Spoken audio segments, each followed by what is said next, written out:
하나님의 평안의 은혜가 우리 모두에게 함께하게 되기를 간절히 바랍니다.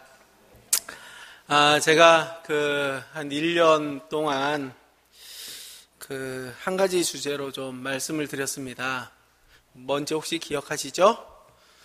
뭔지 아세요? 믿음에 대해서 말씀드렸는데요. 네. 이제 믿음이 끝났으니까 이제 또 다시 믿음 다음으로 뭘까요? 네, 소망입니다. 네. 재림교회에 꼭 있어야 할 게 무엇일까 이런 생각을 하는 것입니다. 하나님께서 이 교회에 정말 무엇이 있기를 꼭 바라실까 생각해 볼 때, 믿음도 있어야 할 것 같았고요. 그 다음에 믿음에 대해서만 1년 내내 말하니까 이게 좀 너무 지루한 감이 있어가지고, 또 소망에 대해서, 계속 말씀드릴 건 아니고요.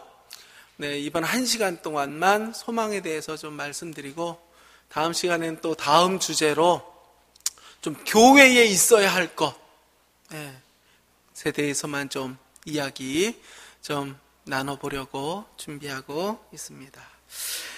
오늘 제가 드리는 말씀의 제목은 산소망입니다. 산소망입니다. 주의 재림이 가까운 이때에 재림교회에 꼭 있어야 할 한 가지 소망. 오늘 이것에 대해서 함께 은혜를 나누고자 합니다. 준비한 말씀은 베드로전서 1장 말씀입니다. 함께 성경을 펴서 베드로전서 1장 3절부터 있는 말씀, 3절부터 7절까지 있는 말씀을 좀 함께 보도록 하겠습니다. 시약성경 377페이지입니다.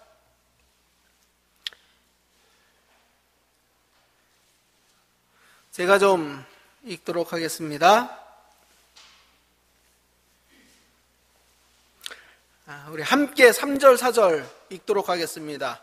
찾으셨습니까? 우리 주 함께 합독합니다. 시작. 우리 주 예수 그리스도의 아버지 하나님을 찬송하리로다. 그의 많으신 긍휼대로 예수 그리스도를 죽은 자 가운데서 부활하게 하심으로 말미암아 우리를 거듭나게 하사 산 소망이 있게 하시며 썩지 않고 더럽지 않고 쇠하지 않는 유업을 있게 하시나니 곧 너희를 위하여 하늘에 간직하신 것이라. 5절 6절 말씀은 제가 좀 읽겠습니다. 너희는 말세에 나타나기로 예비하신 구원을 얻기 위하여 믿음으로 말미암아 하나님의 능력으로 보호하심을 받았느니라. 그러므로 너희가 이제 여러 가지 시험으로 말미암아 잠깐 근심하게 되지 않을 수 없으나 오히려 크게 기뻐하는도다. 7절 말씀 합독합니다. 너희 시작. 너희 믿음의 확실함은 불로 연단하여도 없어질 금보다 더 귀하여 예수 그리스도께서 나타나실 때에 칭찬과 영광과 존귀를 얻게 할 것이라. 이 말씀을 할 바로 그때에 사도 바울이 죽었습니다.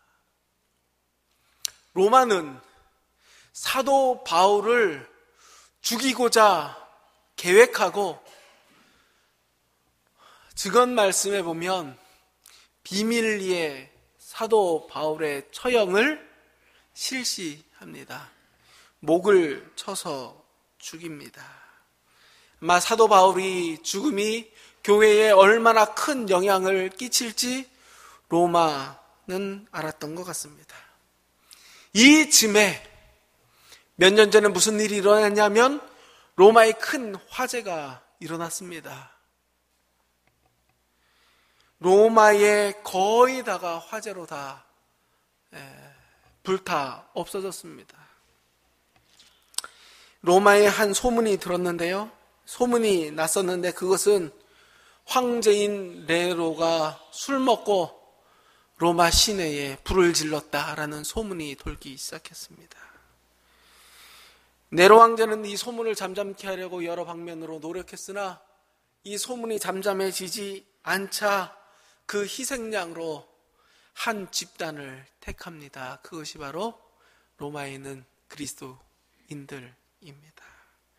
그리고 그리스도인들의 체포 명령이 내려지고 여기저기서 피비린내 나는 사형이 진행됩니다.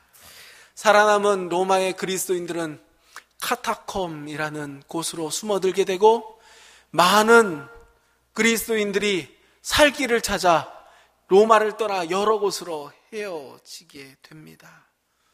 베드로전서는 이때에 기록된 말씀입니다. 베드로전서 4장 12절 13절은 이 시대적 배경을 좀 더 잘 설명해 주고 있습니다.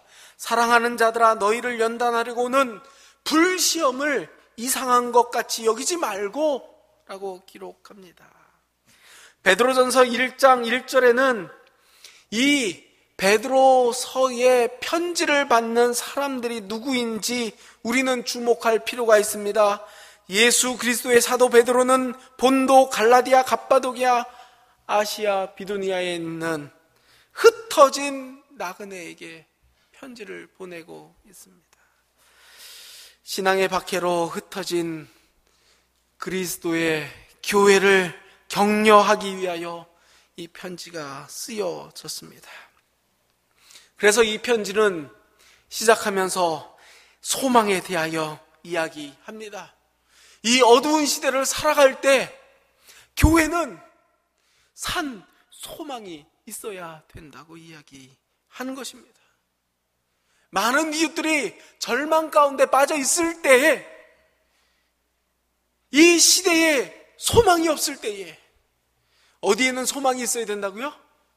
교회에는 소망이 있어야 된다고 이야기하는 것입니다. 물론 베드로가 이 편지를 쓰던 시대와 오늘날 우리가 살아가는 이 시대가 분명히 다른 시대이지만 이 시대에도 소망이 필요합니까? 분명히 필요합니까? 분명히 필요합니다.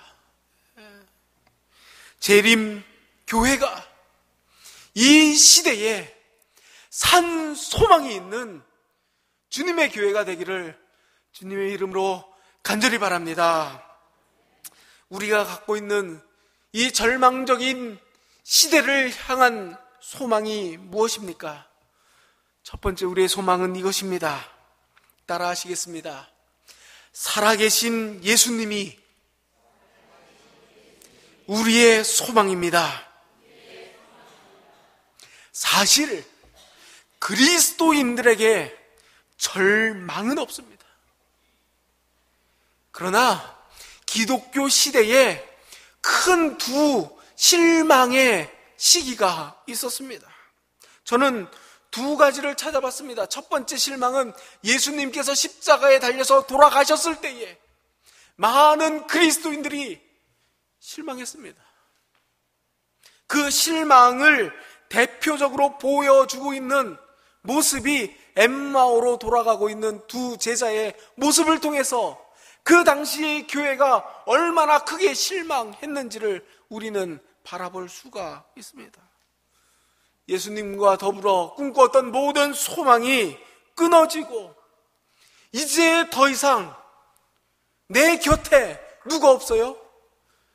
예수님이 없다라는 그 사실이 그 사람들에게는 견딜 수 없는 실망이 되어서 이제는 예루살렘을 떠나 자기의 집으로 돌아가는 것입니다. 그들에게 소망이 생겼습니까? 소망이 생겼습니다. 누구를 만난 뒤에요? 예수님을 만난 뒤에 그들이 소망이 생겨서 예루살렘으로 그날 밤에 돌아가기로 결정합니다. 또 한 번의 실망이 있었습니다. 1844년이죠. 우리가 잘 아는 1844년에 이맘때에 무슨 일이 있었습니까? 그토록 기다리던 누가 오지 않아요? 예수 그리스도의 재림이 임하지 않은 것입니다. 예수님 재림하셔야 되는데 재림하시지 않는 것입니다. 교회가 실망했습니다. 왜요? 예수님을 잃어버렸어요.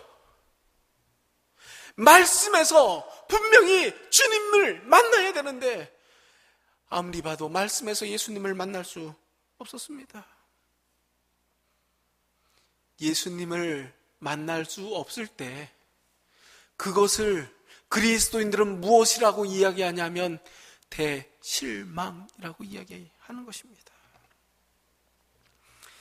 다시 한번 계시를 통하여 또한 새로 깨달은 말씀을 통하여 예수님께서 사라진 것이 아니라 성소봉사를 마치시고 어디로요?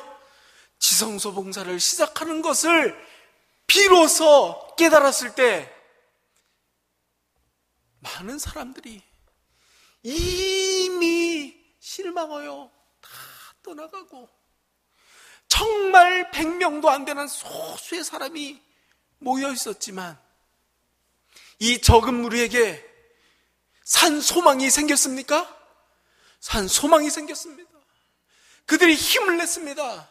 예수님을 만난 이후에 200년도 안 돼서요, 세상에 가장 많은 나라에 복음을 전하는 복음의 선교단체로 재림교회가 바뀌게 된 것입니다. 그렇습니다. 그리스도인들에게 있어서 살아있는 예수님을 만나는 것은 소망의 시작입니다. 왜냐하면 우리를 찾아오신 그 주님은 인생의 가장 큰 절망인 죽음을 이기시고 부활한 분이시라고 성경 본문은 우리에게 소개해주고 있습니다. 그 부활하신 주님을 나의 주님으로 영접하는 그 순간 우리는 새 생명을 선물로 받게 되고 우리는 비로소 새 소망 안에서 살게 된 것이라고 이야기합니다. 오늘 본문 3절 말씀 우리 함께 좀 읽어보겠습니다. 우리 주, 다시 한번 읽겠습니다. 시작. 우리 주 예수 그리스도의 아버지 하나님을 찬송하리로다. 그의 많으신 긍휼대로 예수 그리스도를 죽은 자 가운데서 부활하게 하심으로 말미암아 우리를 거듭나게 하사 산 소망이 있게 하셨다라는 것입니다. 예수님이 우리를 찾아오시고 우리가 그로 말미암아 거듭나게 한 이유, 여기 보니까 긍휼이 많으신 우리 아버지의 긍휼이 여기심 때문이라고 이야기합니다. 소망 없이 살아가는 우리 인생들을 정말 긍휼히 여기시고 예수님을 통하여 십자가에서 우리를 구원하시고 다시금 부활하셔서 우리로 거듭남을 가르쳐 주신 그 놀라운 복음을 깨달을 때에 우리에게 소망이 있음을 다시 한번 기억하게 되기를 간절히 바랍니다. 사도 베드로는 이것이 그리스도인들에게 가장 큰 소망이라고 이야기하는 것입니다. 이 소망은 잠시 잠깐의 소망이 아니며 죽은 소망이 아니며 산 소망이고 영원한 소망이라고 이야기하는 것입니다. 에드워드 모테라는 사람이 있습니다. 이 사람의 직업은 목공입니다. 목수입니다.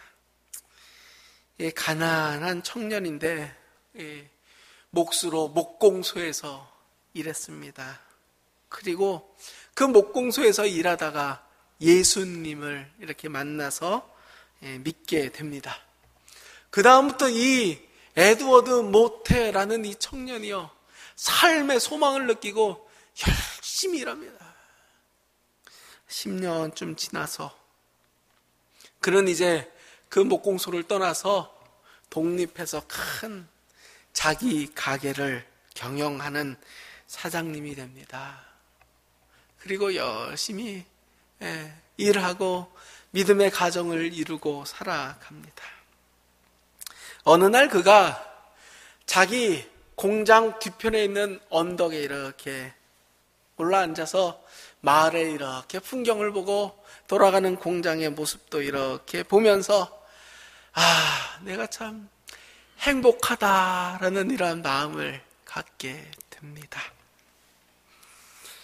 그리고 가만히 생각해 보면서 자기가 앉아있는 그 언덕의 널따란 바위가 내 인생을 지탱하고 있는 예수님 같다라는 그러한 신앙의 생각을 하게 됩니다.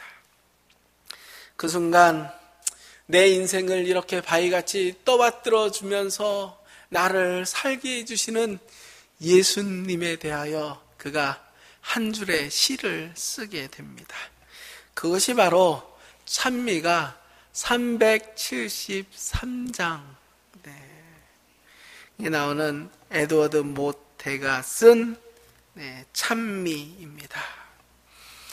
내 몸에 소망 무행가 내 주의 보혈 뿐일세 주 예수 이름 밖에는 맘 붙일 곳이 없도다. 주 예수 반석 되시니 그 위에 내가 서리라. 그 위에 내가 서리라. 우리 1절, 2절 찬미를 좀 함께 부르시면서 묵상하도록 하겠습니다. 이 몸의 소망 무행가 373장입니다.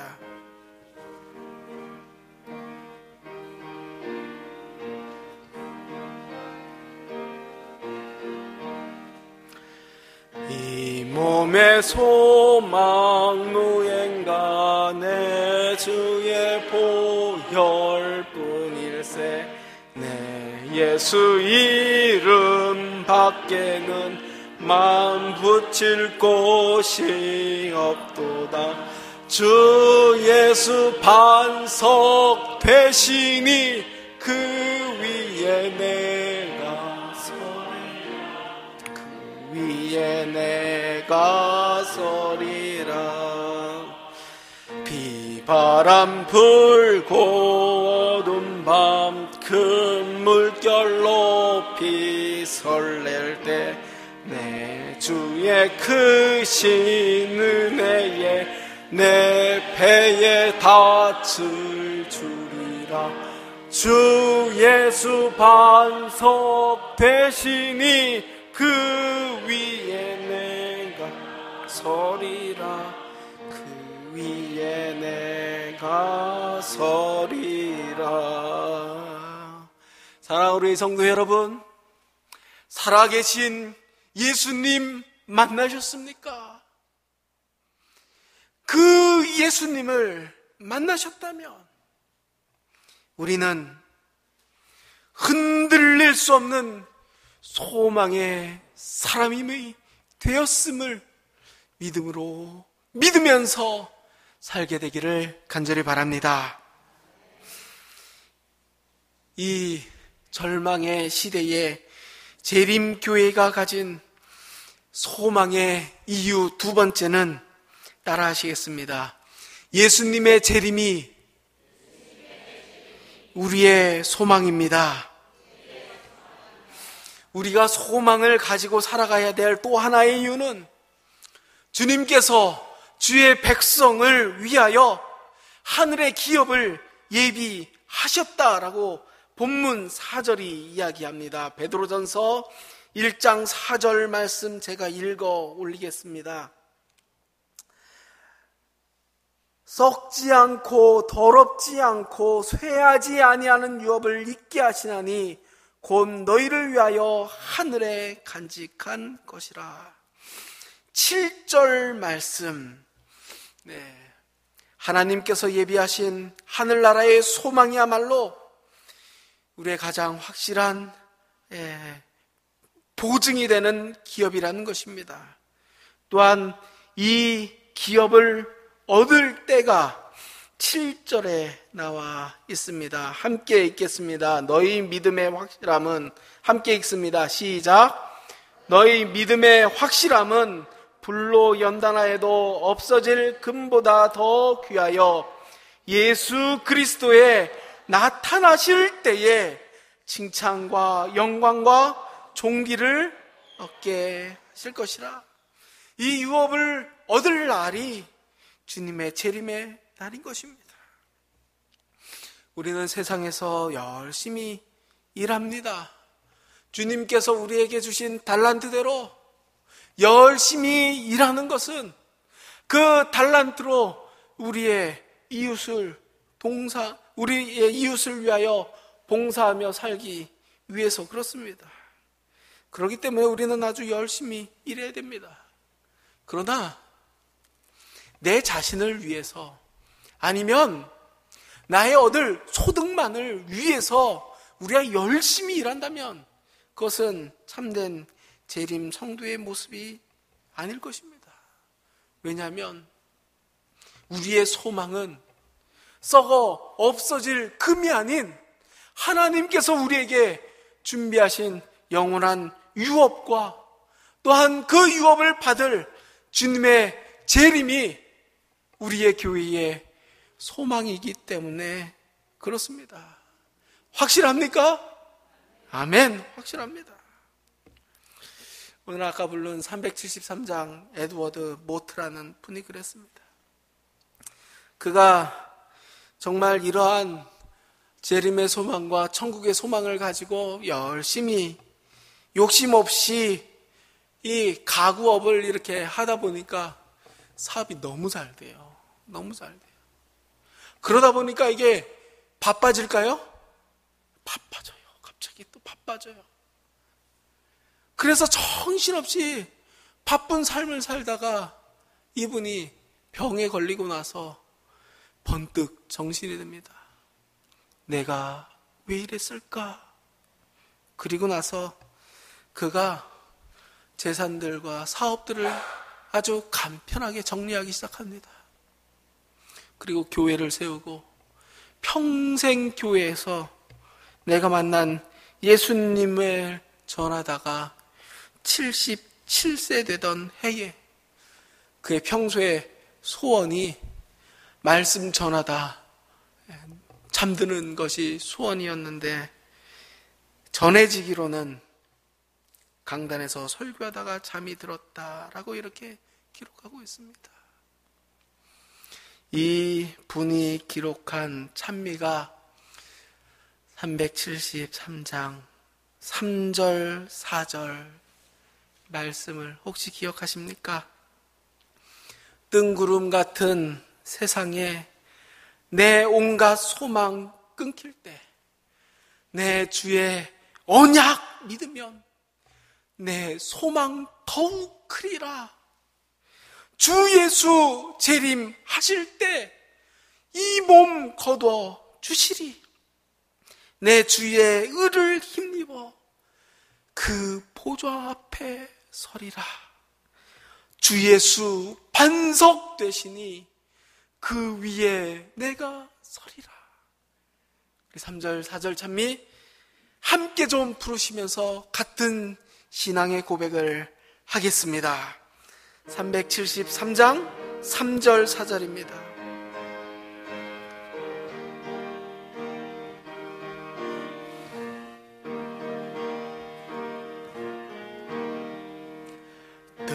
구름 같은 세상에 내 온갖 소망 끊길 때 내 주의 언약 믿으면 내 소망 더욱 크리라. 주 예수 반석 되시니 그 위에 내가 서리라. 그 위에 내가 서리라. 주 예수 재림하실 때 이 몸을 거두어 주시리. 내 주의 의를 힘입어 그 보좌 앞에 서리라. 주 예수 반석 되시니 그 위에 내가 서리라. 그 위에 내가 서리라.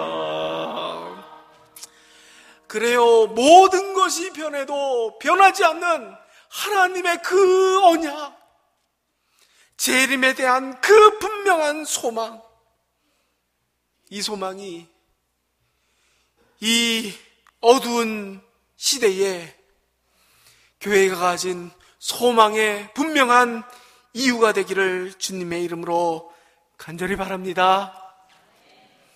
마지막 우리에게 있는 소망의 이유입니다. 따라 하시겠습니다. 하나님의 보호하심이 우리의 소망입니다. 우리가 소망을 가지고 살아가는 마지막 이유는 하나님의 능력이 우리를 보호하시고 계시기 때문이다 라고 본문이 우리에게 가르쳐주고 있습니다. 성도들에게 주어진 궁극적인 소망이 재림의 소망입니다. 그러나 주님께서는 우리에게 이 재림의 약속을 해주신 다음에 이 세상에서 우리가 어떠한 모습으로 살아가든 그냥 내버려 두시는 분이십니까? 아니요, 그렇지 않습니다. 그는 우리에게 주신 선물로 우리의 구원이 흔들리지 않도록 지키시고 우리의 믿음과 우리의 구원을 하나님의 능력으로 보호해 주시겠다고 말씀하십니다. 그것이 5절, 6절에 있는 말씀입니다. 우리 베드로전서 1장 5절 말씀을 제가 읽고요, 우리 6절 말씀은 우리 성도님들께서 읽겠습니다. 제가 먼저 5절 말씀 읽겠습니다. 너희는 말세에 나타나기로 예비하신 구원을 얻기 위하여 믿음으로 말미암아 하나님의 능력으로 보호하심을 받았느니라. 시작. 그러므로 너희가 이제 여러 가지 시험으로 말미암아 잠깐 근심하게 되지 않을 수 없으나 오히려 크게 기뻐하는도다. 아멘. 이 말씀이 우리에게 큰 소망이 되기를 바랍니다. 하나님의 능력은 우리가 이 세상을 살아가는 동안에 우리가 경험하는 온갖 시험과 시련을 버티도록 하나님께서 당신의 능력으로 우리를 보호해 주실 것입니다. 이 보호하다라는 이 말은 원래 무슨 뜻이냐면 군대의 수비대가 지킨다라는 뜻입니다. 하나님께서 시련과 어려움과 눈물의 시간을 보내고 있는 당신의 백성들을 잊지 아니하시고 하나님의 능력이 함께하는 주의 군대로 우리를 둘러 보호하시겠다라는 것입니다. 어떠한 분들은 이렇게 얘기를 해요. 왜 하나님이 우리가 이런 시험을 당하지 않도록 좀 미리 막아주시지. 좀 미리 막아주시면 얼마나 좋아요.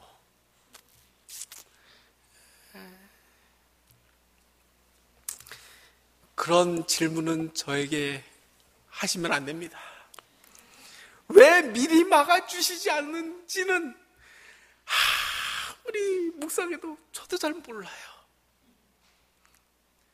그렇지만 선하신 하나님께서 때때로 우리가 정말 견디기 힘든 고통 가운데 정말 내 신앙을 지킬 수 있을까라는 고민과 눈물로 우리의 고난의 시간을 보낼 때라도 그곳에 우리를 연단케 하시는 하나님의 특별한 섭리가 있음을 우리 함께 믿음으로 믿게 되기를 간절히 바랍니다.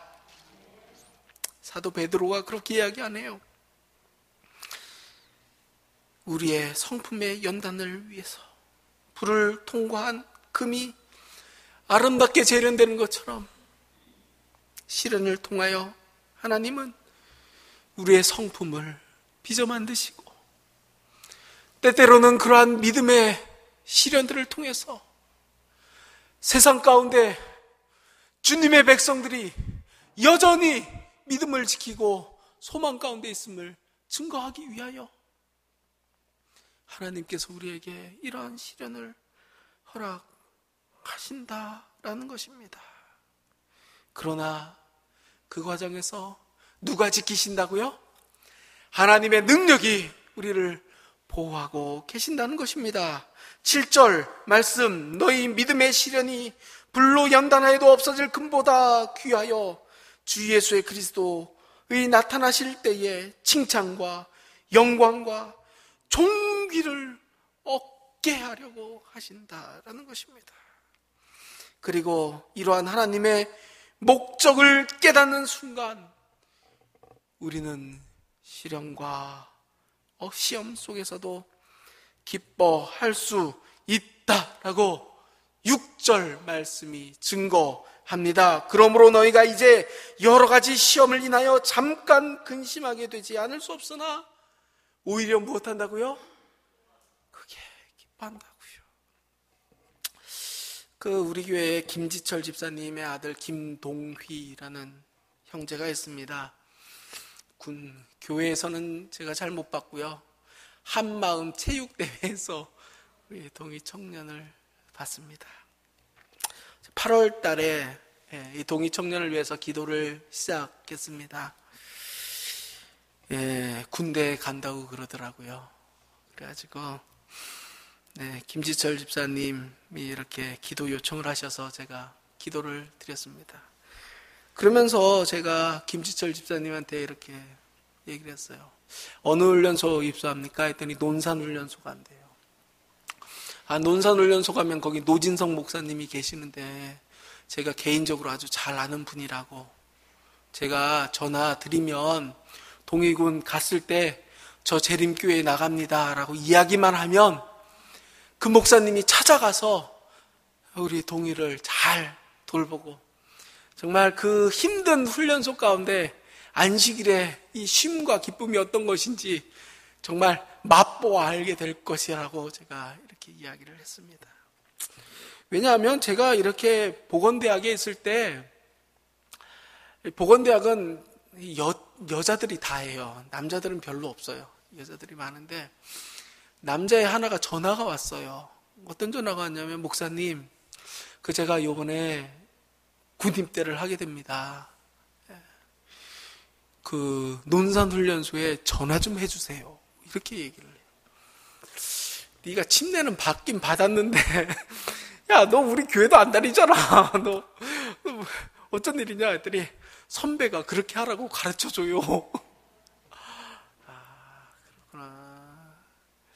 이 아이들이 참 자기에게 유익이 되는 거는 다 이렇게 참 그렇게 이용하는구나. 그래, 어쨌건 그래, 이것도 하나님의 섭리가 될 수 있으니 꼭 찾아가고 내가 연락하마. 그래서 연락을 드렸었던 적이 있거든요. 우리 김동희 형제도 아버지가 그렇게 신실하신데 연락을 안 드릴 이유가 없지 않습니까? 그래서 연락을 좀 드리라라고 그랬더니 김지철 집사님이 저한테 그래요. 제가 아들한테 그 얘기를 했더니 아들이 엄청 싫어한대요. 그래가지고 제가 마음이 약해가지고 훈련소에 전화를 못했어요. 전화를 못하고, 아이고야, 참 어떡하냐, 이거 참 좋은데 뭐라 설명할 수도 없고, 군대를 가봤어야 얘가 알지.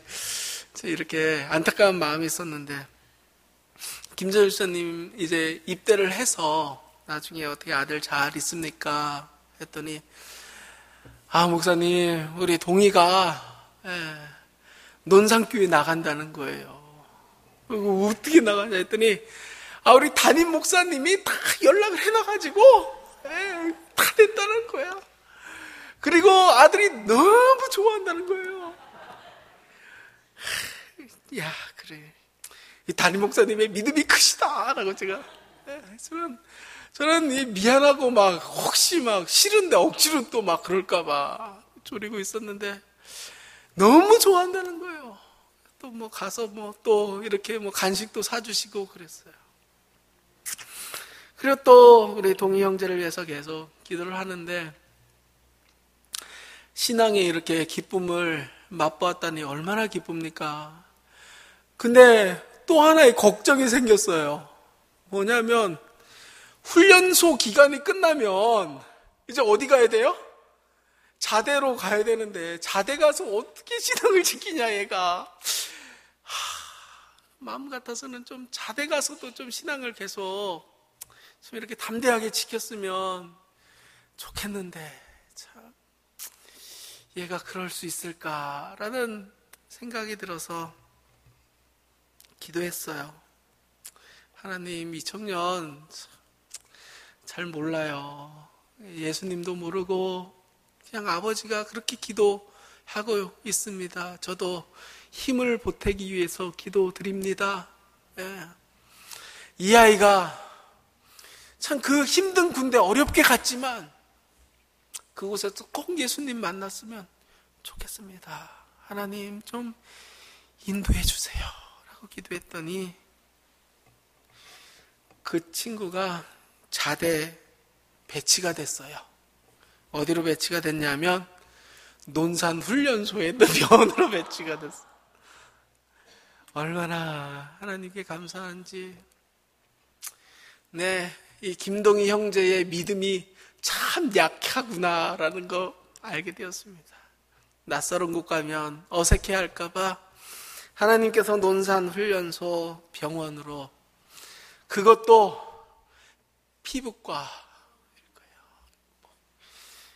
거예요. 외과도 아니고 내과도 아니고 피부과에서 군대에서 무슨 할 일이 많겠습니까마는 피부과로 갔대요. 그리고 교회 다닌대요. 짧은 군대의 시간이지만 하나님께서 우리의 작은 기도도 어떻게든 도우시려고, 시련의 시간이지만 살게 해주시는 하나님의 은혜와 정말 감당할 수 있는 시험만 허락하시는 하나님의 사랑을 깨닫게 되었습니다. 그렇습니다. 하나님께서 우리에게 때때로 고난과 시련을 허락하시지만 감당할 수 있는 시련을 허락하시며 또한 그 시련을 통해서 자라날 수 있도록 하나님께서 인도해 주심을 믿음으로 믿게 되기를 간절히 바랍니다. 그리고 이것이 우리의 분명한 소망이 되기를 주님의 이름으로 간절히 바라면서 오늘 말씀을 마칩니다.